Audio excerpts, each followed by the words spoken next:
audio. And we're live.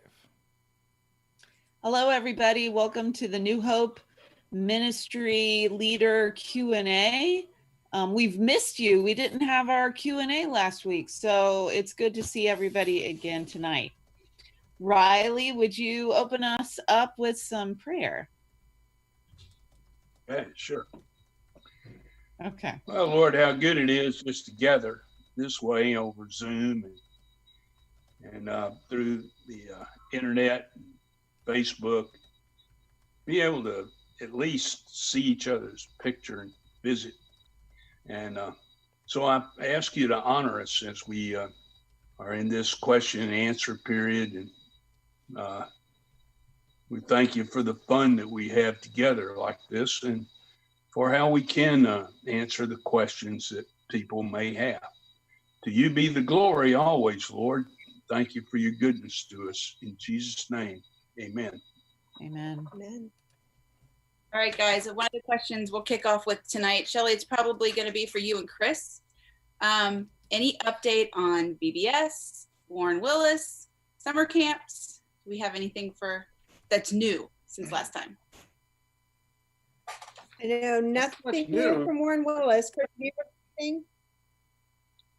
No, but I do know that the counselors that we have from our church that are going up this summer are intending to leave. So that's telling me something right there. But there is no official word out of Warren Willis as to what is happening. So I'm assuming we go with week 6 and everybody jumps on board up with that. Right. That's probably the best thing. I know that we, in looking at all of our information for camp and opening the Life Center and all that good stuff, I know that the Camp Association and the CDC put out guidelines, and as the governor was opening up different things last week, so they may have been waiting for that, and they're probably still decompressing because it was very intense. Like there's a lot of things that they have to get in place to reopen the doors to Warren Willis Camp. So I'm sure that's what's going on. And with that being said, with looking at the different guidelines about camps for the summer, so we've moved away from VBS. We're definitely doing a creative kids camp. We're doing it the week of July 20th. So sticking with that week, we'll be doing a creative kids camp. The kids will rotate through 5 stations, 1 station a day. This will allow us to do whatever social distancing is in place at that time. We'll keep the groups small. It'll be 10 kids to a group, or 10 people, to a group total. So 8 kids and then 2 leaders in each class. And then, Chris, we talked that we're going to keep Blast Camp that same week, correct? Yes. Mm-hmm.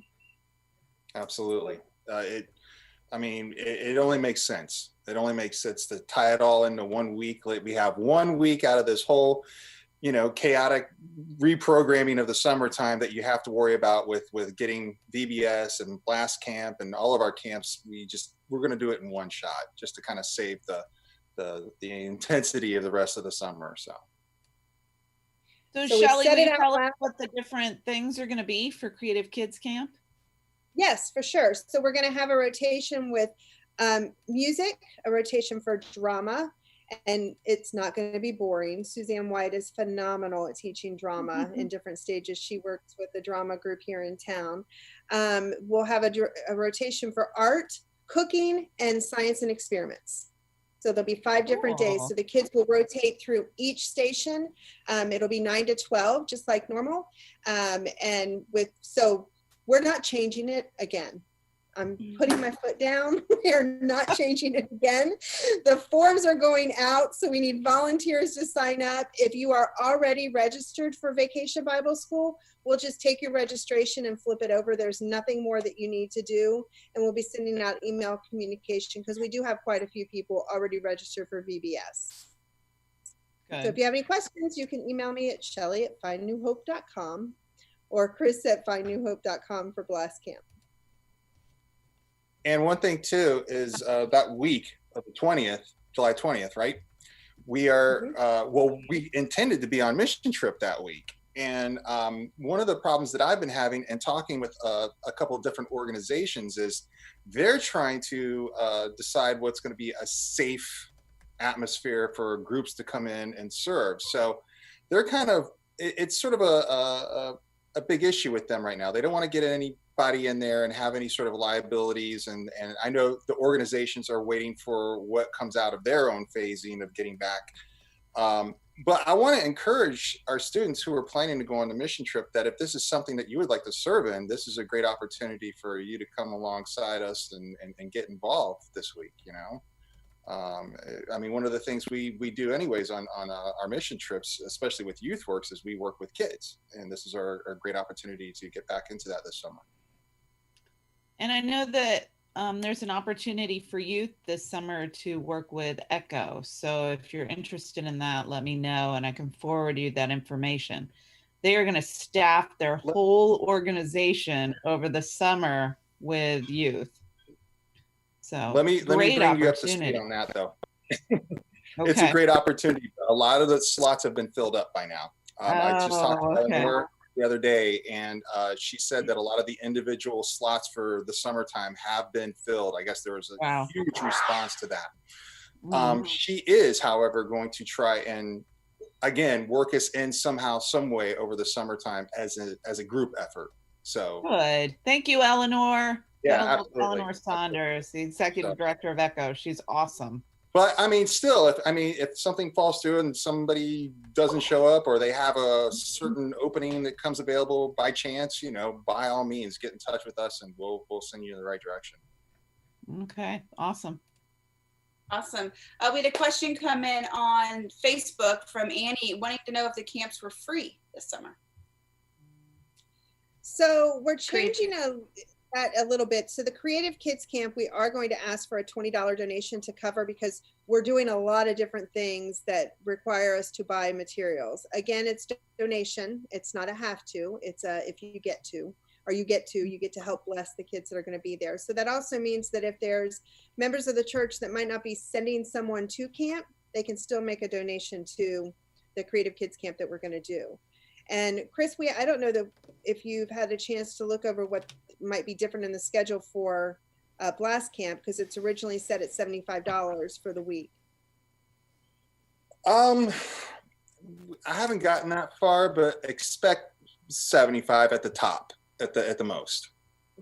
I mean, with our resources and what we try and do throughout the week with our camp, we will need to have some sort of support. And it does come with that registration fee. So, but it's not going to go beyond that amount. At least we don't have to go to Busch Gardens this year, right? No Busch Gardens. You know, God bless Busch Gardens. I love that place, and I know the students do too. But you know what? It was hot. When we all went to Blast Camp, it was so hot. It was a miserable day for the volunteers. It was pretty miserable. Really miserable when nobody wants to ride the rides. When somebody wants to ride the rides.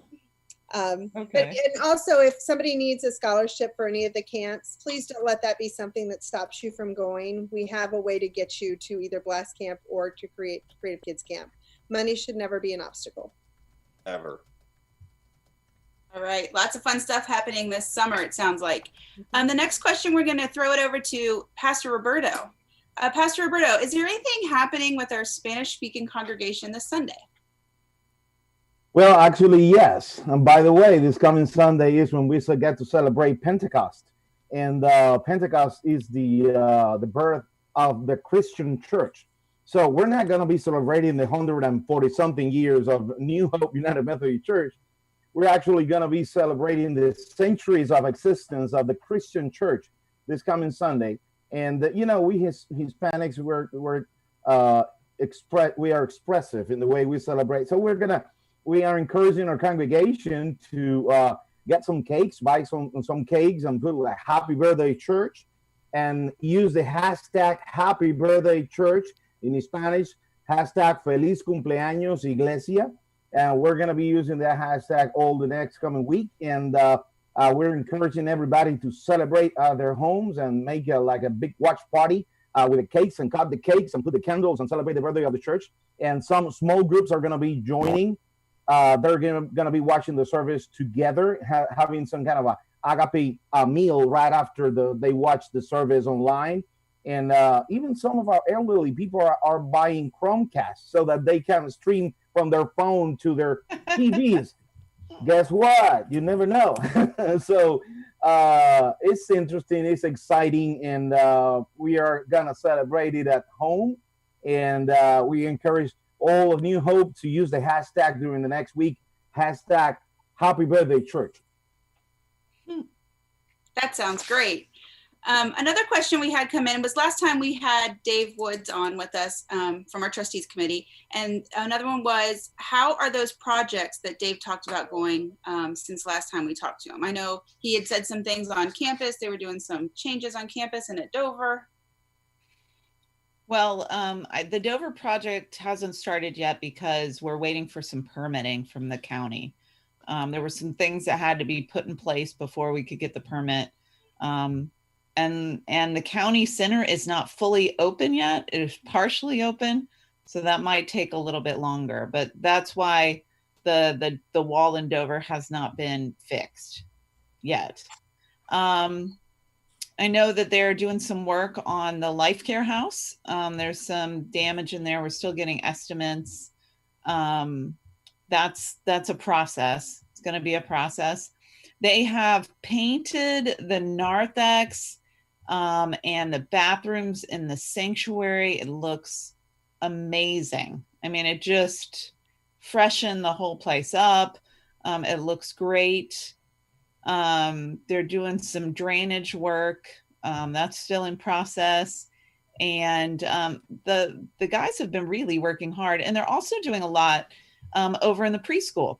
There's some flooring that has to be put down. They are painting, they're updating, they're moving the office.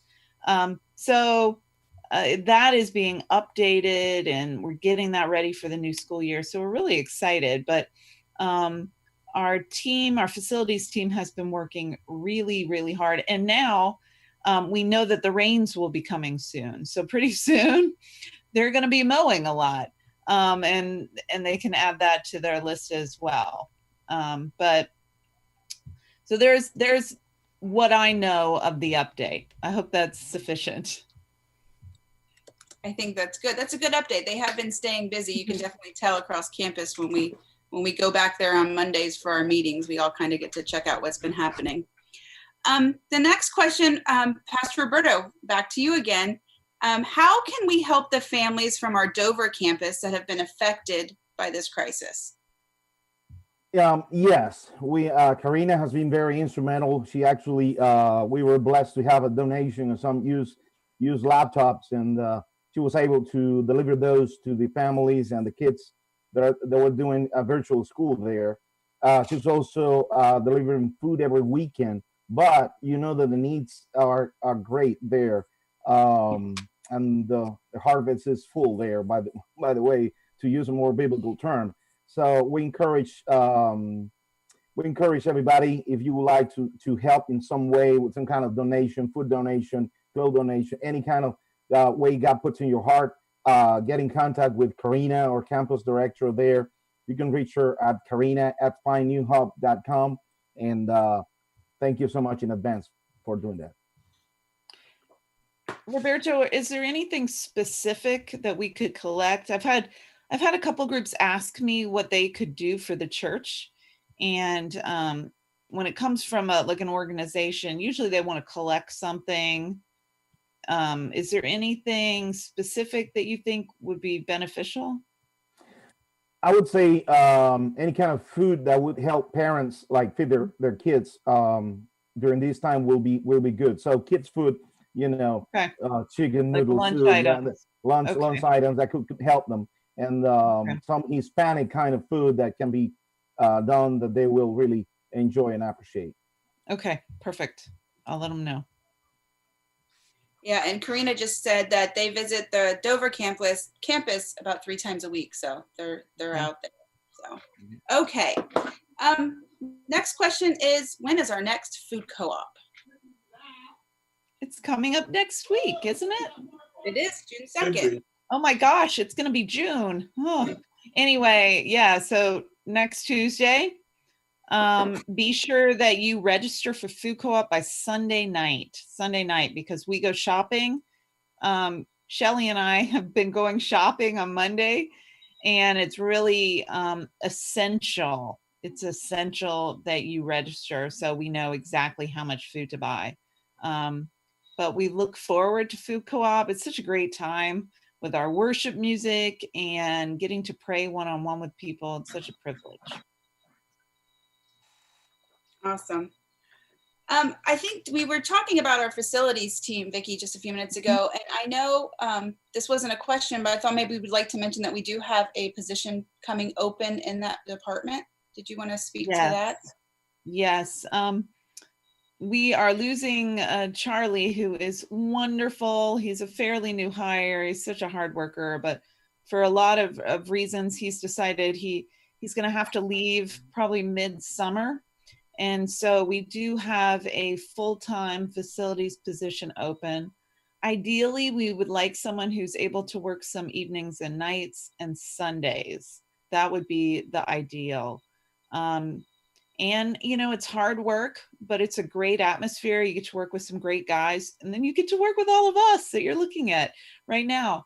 And so it's, you know, it helps if you have some skills. And is if you don't mind working hard. How's that? That's great. Mm-hmm. Okay, so this is probably going to be for all of us in here that are directors. It says, with all of the online campus activities, are there any new volunteer opportunities available? Maybe when we get back into the building, will there be any new opportunities, or are there any virtual opportunities? Oh, Anybody yeah. want to start that? Well, when we get back in the building, we're going to need a whole ton of volunteers to help with crowd control, cleaning of the sanctuary, all of the above. So we're going to have a training time for those people. And so if you want to volunteer, please let us know ASAP. We're glad to have you. And bring everybody with you, because it's going to take a good group of people. Yeah, if you're interested in volunteering to help with the reentry process, you could send me an email, Vicki@findnewhope.com. And we are having that training June 28th, I believe, right, Riley? We haven't set a time yet, but you can kind of set that day aside and know we'll have a training at some point during the day, where we'll be talking to ushers, we'll be talking to greeters, we'll be talking to people who can help with the cleaning. We actually have our wonderful cleaning company, the Walshes, will be there to help kind of train people. And it is going to be one of those all hands on deck kind of things for us to get into the building. So if you'd like to help, we sure would be glad to have you. Let me piggyback on that a second. I also put an email out to our youth this past week to invite them into discovering the great joy it is to usher. And we do need ushers. And due to certain circumstances, the people that do usually usher will probably not be able to do it as we phase in. So I'm calling on youth to step up. And if you've ever wanted to serve or want to be an usher, please get in touch with us and we'll send you in the right direction. We're definitely in need of a generation of ushers to come through at this time. And I will say too, even though we're going back into the church, there's a lot of opportunities with all the different things we're doing online. Mm-hmm. Moderating different services. We have tech opportunities for the different Zooms that we're doing with the kids in both English, I know, probably in Spanish too, because Zoom is fun, but it's kind of difficult to do the tech and run a Zoom lesson when you get more than 5 or 6 people in there when kids are concerned, and probably adults too, quite honestly.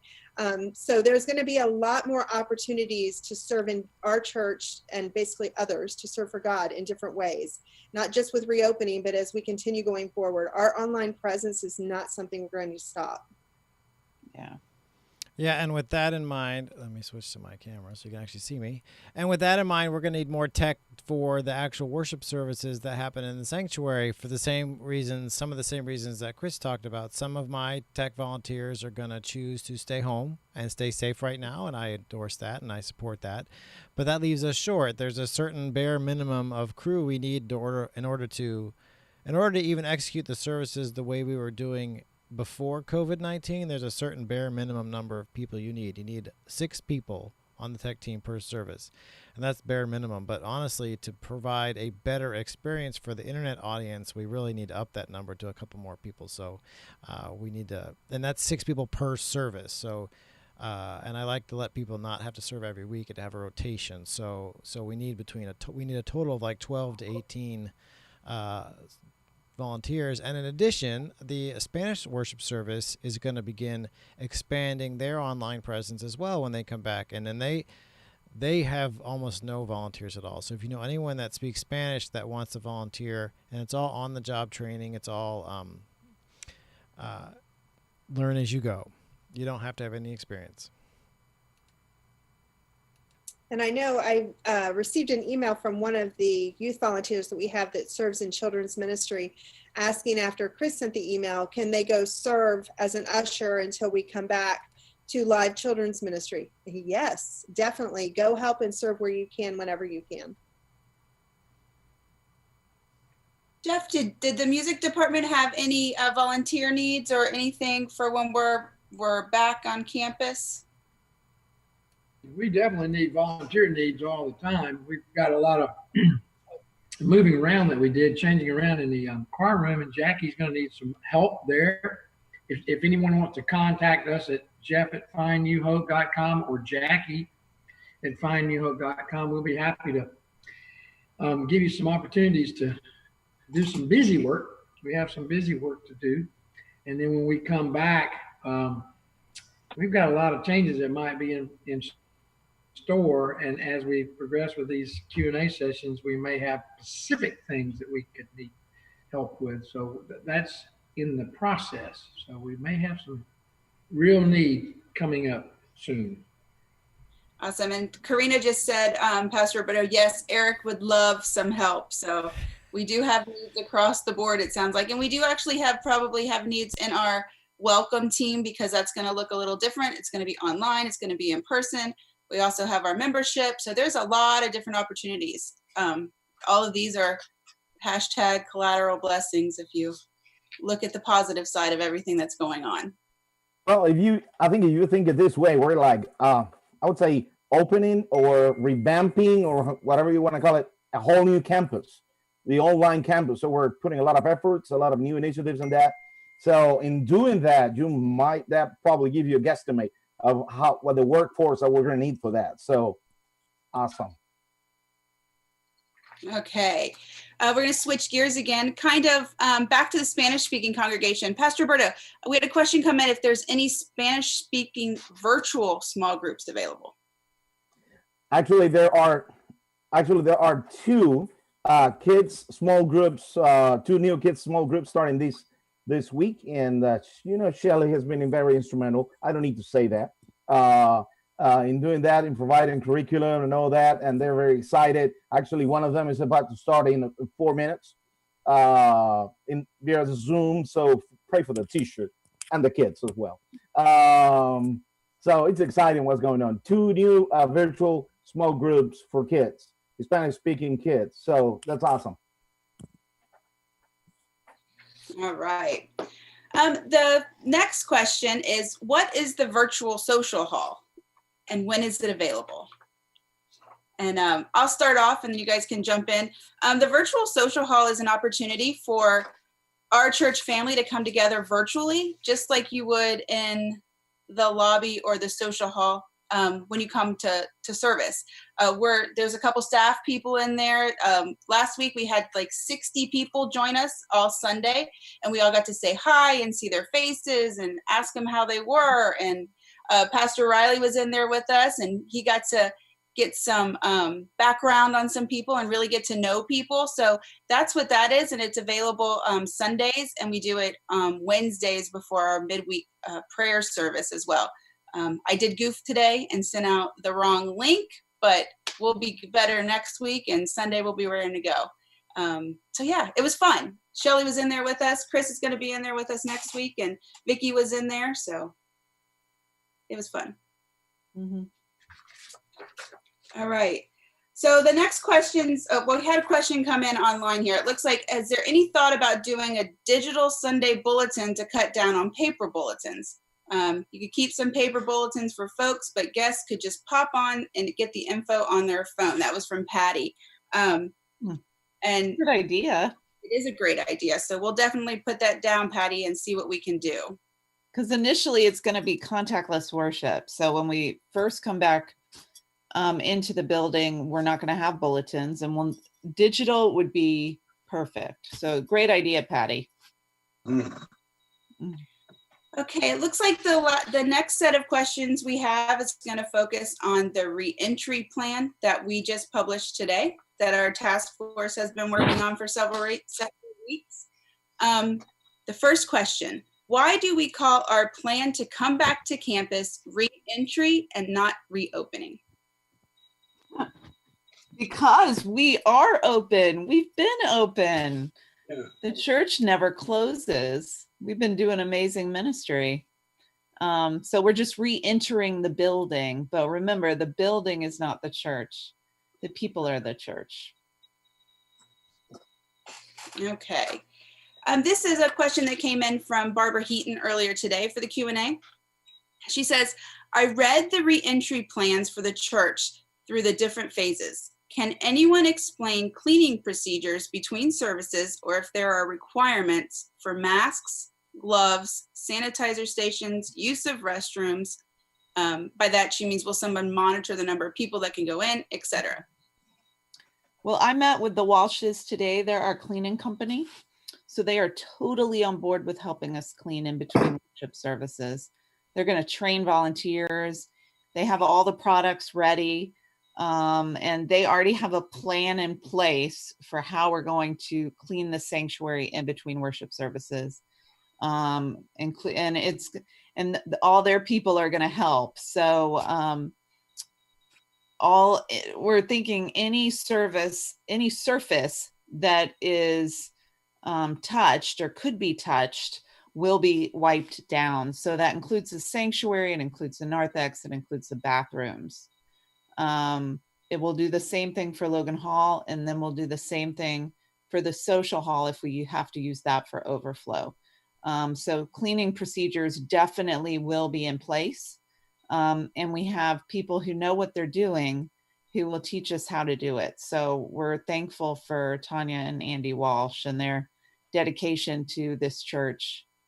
And then we're strongly encourage people, we'll encourage people to wear masks. I've already been contacting some of our wonderful mask makers in the church, and they're a great group of ladies who are trying to figure out how they can make masks, how they can get elastic, so that we can have masks available for people if they come without one. We will offer one to people. We can't require people to wear masks. We can strongly recommend it, but we can require staff and leadership to wear masks. And of course, hand sanitizer stations will be available. You want to add anything to that, Riley? Yeah, we will have monitors for the restrooms. Oh, yes. We'll cover up the water fountain. Mm-hmm. And I think probably the use of gloves is really a question mark that we're going to have to look into. And the idea of singing or not singing, we've got to describe. Yeah. And what we'll probably do is do that in phases. We may not sing for a while until we see how this might play out, because we know that by the time we start, it's going to be the middle of July. Mm-hmm. If there's going to be a spiking of this, it should be showing itself by that time. So it may be that we will ease into it and see how we do with it. We're thinking about, we've had a great team to go in and measure out the spaces that are available in order to have people to sit and then space between them. And maybe we will do, you sign in and say, we want to reserve 6 seats together, a family. That would help us in being able to put you in a specific spot at a specific service. So that there is, we got that suggestion that a church was doing that, and it began to make a lot of sense to me. It makes a lot of work, perhaps, and you have to think ahead. Oh, I'm gonna be there on Sunday, and there'll be 6 of us, and you don't have to put space between those 6. You put space between your group will be together, and then space away from it.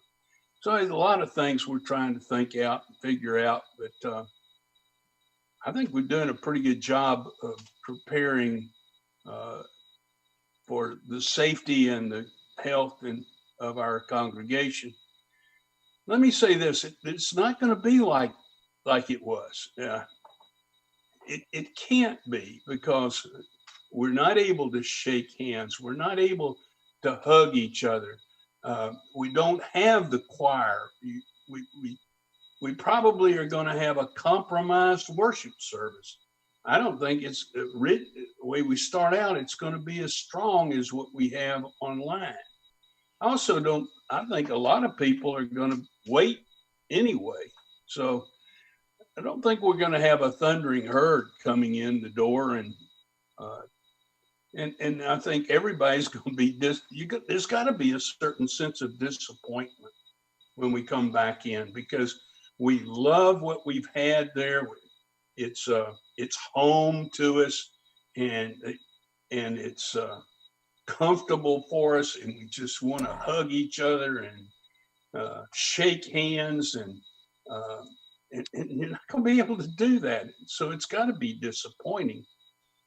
So that's one of our concern. A lot of our concern is that. We have a reentry task force meeting this Monday. So a lot of those details that Riley mentioned, we're still working out. And one of the advantages to starting a little bit later than some of the other large churches is we can kind of see what happens in those churches and kind of learn from them.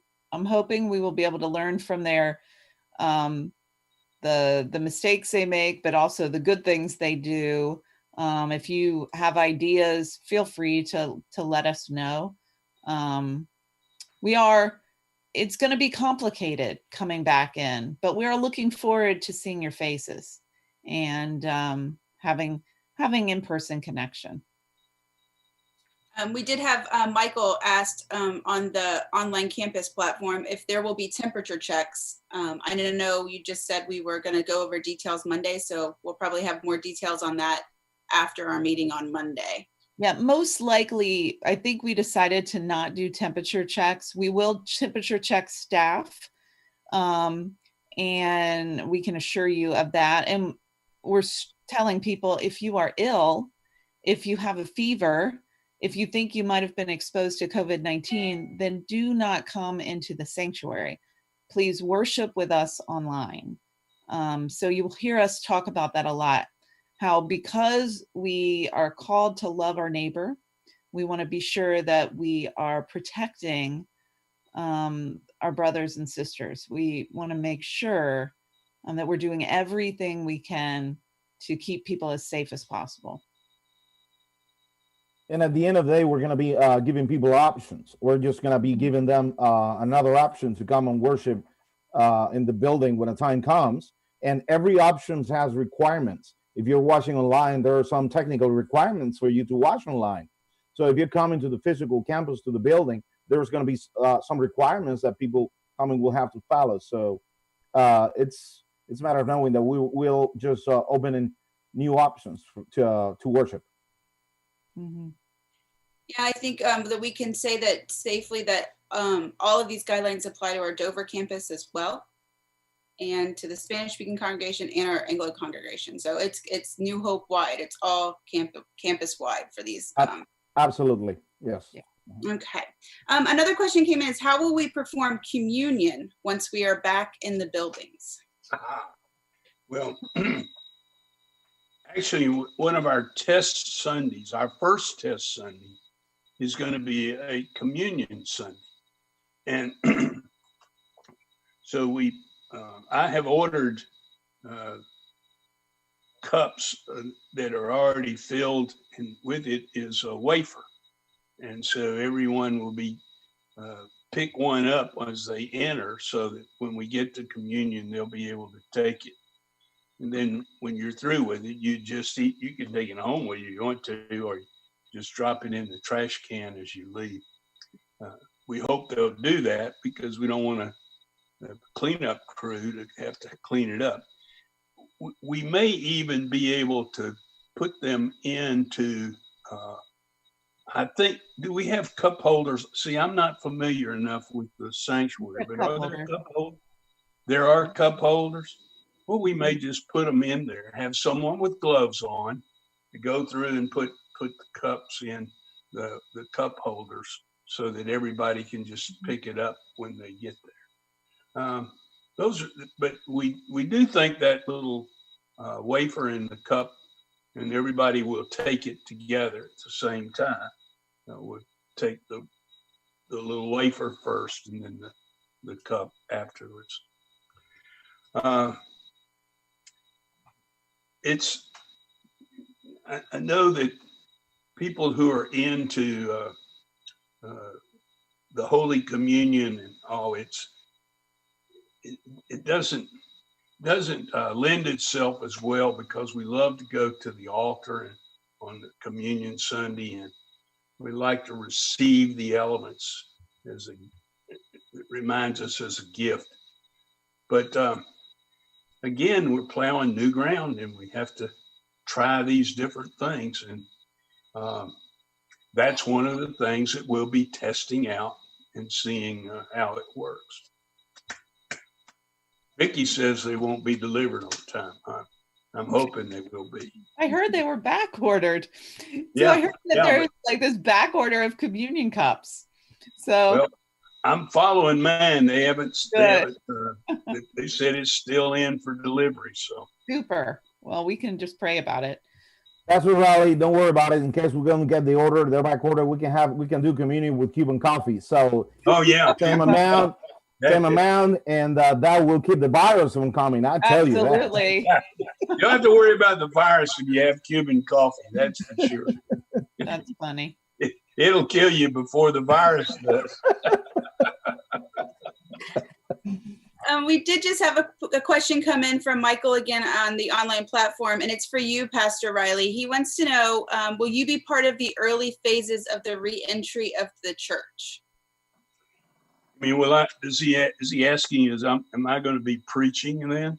I think that might be the gist of that. I think that's a good question. I appreciate him asking that, because I'm in the age group that's very threatened. I'm actually scheduled to preach the first test Sunday that we're in, and then I think Roberto is to preach the second test Sunday. Now I'm up again then to preach the opening Sunday, but I'm thinking that maybe Vicky should do that because of my age group, and so we'll work that out between us. But then, as I'm not afraid of preaching there. I may come in just to be there to preach, and come in the side door and leave by the side door. I have a daughter that is really concerned about me doing this, and so I have to keep peace in the family, but I definitely want to be a part of the worship services too. So I don't know. I guess I'm going to be there. Yeah. Don't try. Another question was, what are we going to do about small groups that meet in a space that does not allow for social distancing? Well, we will have to move you to a larger room. How's that? We have this amazing social hall now, and we have a lot of other spaces that are big, like the garage, because the youth will not meet in person until school starts. So we're asking for small groups to be flexible.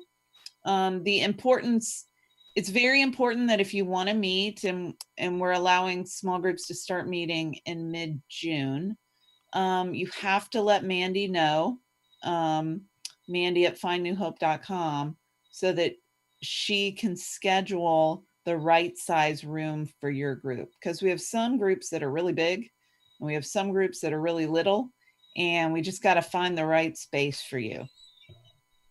Yeah, and I'll be sending out, I created a form to gather some information from all of our small group leaders that'll kind of give me and give us a idea on who wants to come back, how many people are in your group, and what room would accommodate your group. So a small group should get that information tomorrow. So be on the lookout for that for all of our leaders. And I think that the next question. Wait a minute. Before we get to that, I want to add something to it. It is my opinion that after the 20th of June, we would be able to have funeral services in our sanctuary for groups of 50 or less, maybe even 100. I don't remember. I don't know if they've opened it up to that level by then or not. So there are a number of people who have been waiting for this to have memorial services in the sanctuary. So we'll be able to do that as well. So we need to let the congregation know that. That's good to know. Another question was, when will outside groups be able to meet on campus, if we know that yet? So we don't know that yet. How's that for an answer? We probably will, and all of this is subject to change. You know, I wish we had more definites. We don't have definites, but we don't have definites about anything really, except for the hope we have in Jesus. That's a definite. But we'll probably start renting out the Life Center possibly towards the end of June. As far as other outside groups, we're waiting. We're waiting because we have to figure out space requirements. And so to be announced. How's that? Hey, that's good.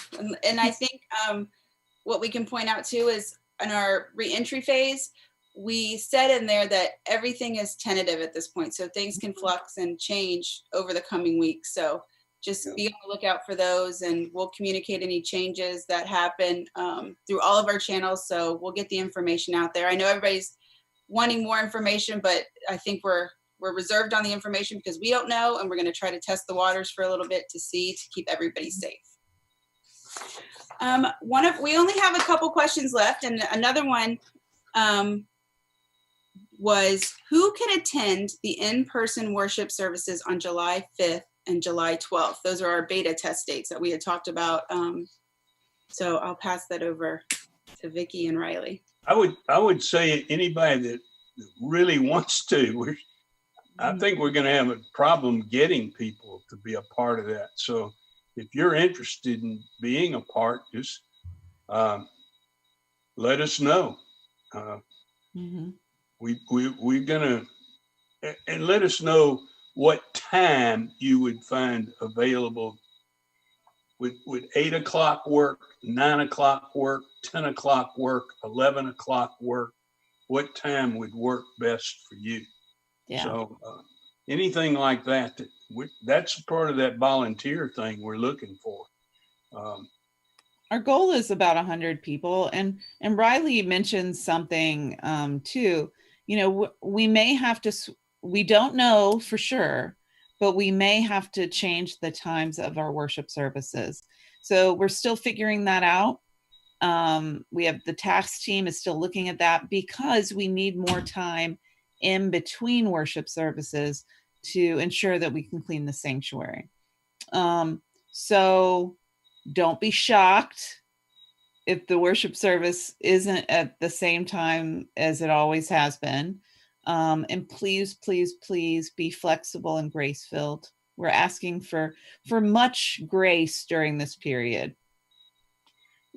We've got to find out how fast we can clean it. That's part of the testing that we're going to be doing, is seeing how fast it takes to clean up the sanctuary properly. So all of that is part of the discovery. And we will send out, this afternoon, I was working on another form that'll go out to our church family. It'll go out to the whole database with those exact questions, that says we'll allow up to, we're shooting for 100 people. We'd like to know if you would come during those days, what days you want to come, what times you want to come, and how many people are in your party, so that we can get an idea of how many people are going to want to come back in this first few phases that we have. So everybody be on the lookout for that tomorrow as well. So that'll be coming out. We had a question come in online. How do we as a church communicate or to make people feel not guilty about returning to church, the building? Oh gosh. Wait a minute, how do you make them feel not guilty? Not guilty for coming back. Or for not coming back? I don't understand the question. I think he means not guilty if they don't want to come back right away. Like how that is fine. That is fine. Sure. We want people to make the right choice for themselves and their families. And that's why we want to offer options. And that's a big reason why we're keeping the online service really strong and engaging. Please, please don't feel guilty if you don't feel comfortable coming back. That's perfectly fine. As a matter of fact, there will be, I think we'll have a lot more people online, worshiping online, than we will in the sanctuary itself. The idea that we need to get over to you, whoever this person is asking, is that the church is no longer just within the walls of the church. We've discovered that, and it's been an exciting discovery. So why would you feel guilty when you're able to be a part of the church in the same in this way? I don't want everybody to quit coming to the church, but I don't want you to feel that you have to come, or that you that to stay home and watch it is a mortal sin, because it isn't. It's a blessing, and the blessing that people are getting. Mandy had a thing. She showed us where the number of states that people have been listening from. It seemed to me we had every state east of the Mississippi, somebody from east of the Mississippi worshiping with us last Sunday, plus some people in England. So now, if you're out of town on vacation, you don't miss church with us. You wherever you are, you just tune in, and you're with us, and we're with you on your vacation. I think it's an incredible opportunity. And a very close friend of mine's mother lives in Knoxville, Tennessee. She says she is now a member of New Hope in Brandon. She lives in Knoxville, Tennessee, but she said, I feel like I'm a part of that church already. How can you feel guilty about something like that? You celebrate it. So, how am I encouraging you to not feel guilty? There's things I want you to feel guilty about, but that's not one of them. And for those of you that might feel guilty about staying home, let me tell you that Jesus said the parable of this man that was beaten almost to death and was laying on the side, and two people that were going to worship passed by and Yeah. did not help him. So there was one person that, quote, missed worship that day, and that was the guy that helped that guy. So it's about loving our neighbors, and that's what matters here. And if you think that staying at home is the way you can love your neighbor, glory to God for that. Amen. Can I expound a little on what Riley was saying? And, it's funny, like there's this very real awareness of being online. But what most of you don't realize?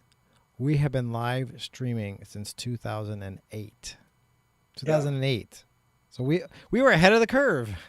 But in light of what, also what Riley said, we're putting a very, very strong emphasis in that. And so we're trying to do some redesigns and making sure that the experience is as good as it can be when people are staying home and watching online. When we're back to being in person here, I want to make sure that I personally want to do everything I can do to make sure that the experience online is the best it can be. All right, just a couple more questions that have come in online. And the first one, it's actually same person is asking two questions. So the first one was, have we made any decision on what we're going to do for Father's Day, if anything? Oh, Father's Day. Are we going to do the root beers? Do you guys want root beer? If you want root beer, we'll do a root I beer want root beer. drive-through. We'll talk about that, and we'll get some information out next week for that one, because it's coming up. It's not that far away. I think we can do something right now. When we did for Mother's Day, we had a group of men to sing, sort of serenade the women. So Jeff, get a group of women to serenade the men this time. We can do that. So that'll be an interesting thing to add. Yeah, we'll ponder that. Yeah, we can do that. The other question was, do we know when Meet and Walk will start again? And is the best guess probably end of summer for that? I think I can take that. Meet and Walk will start when we decide to fully open the Life Center. Meet and Walk is probably one of the ones that we can social distance the best at. One of the fresh expressions that we can. It's much like Runner's Church. Runner's Church is still going, correct, Vicki? Yep. Yeah. Every Saturday. Yeah. So as soon as we can open up the Life Center, we will open up the fresh expression of Meet and Walk. Oh, and I should probably put a plug in for Runner's Church since we mentioned it. Mandy's husband, Will, leads Runner's Church, and I believe we are going to start meeting this Saturday at 6:30 a.m. Because it's getting hotter. So if you would like to walk or run with us, we're meeting at the Campo YMCA at 6:30 a.m. Will leads us in a great devotional that weaves in running with our spiritual walk, and we have a time of prayer, and then we go for a run, and it's a lot of fun, actually. So join us. And you don't have to run, you can walk. Yes, can walk. And if I can say too that, Lisa Prowse was one of the main leaders for Meet and Walk. She was there almost every morning when we did Meet and Walk. And she actually, Meet and Walk left the building. Lisa has been doing on Facebook, she has been running a kind of a Meet accountability Facebook post where she posts the devotions we were doing for Meet and Walk. And everybody chimes in on how they've been doing, like where they walked or what they did, what kind of exercise. So if you're interested in that, Lisa's going to love that I do this. You can contact Lisa at lisa@findnewhope.com. And if you're on Facebook, she'll be happy to plug you in. She sends out a post to all of us. She adds us in there, and she's doing a great job. Lisa's doing a phenomenal job in the different ministries she's involved in. All right, guys, that wraps up all the questions we had for tonight. So if anybody out there that's watching has any questions, make sure you let us know. We'll still answer them over the week. We have worship coming up. We've got volunteer opportunities. we've got a plan to get back in the building, so things are moving on. Does anybody else have anything they want to add before we say goodnight? I do want to say another wow, how impressed I am with how the church has continued to financially support. The finances have come in pretty regularly and constant. And that speaks volumes of the faithfulness of the members of the church. And I just want to thank them for that. I want to be sure we do that. So thank you. Great. Keep it up. All right, guys, we'll see you next week. We'll have another Q&A. I'm sure we'll have more questions about reentry then. So we'll see you then. Have a good night. Take care. Bye. Have a great week. Bye-bye. Bye-bye.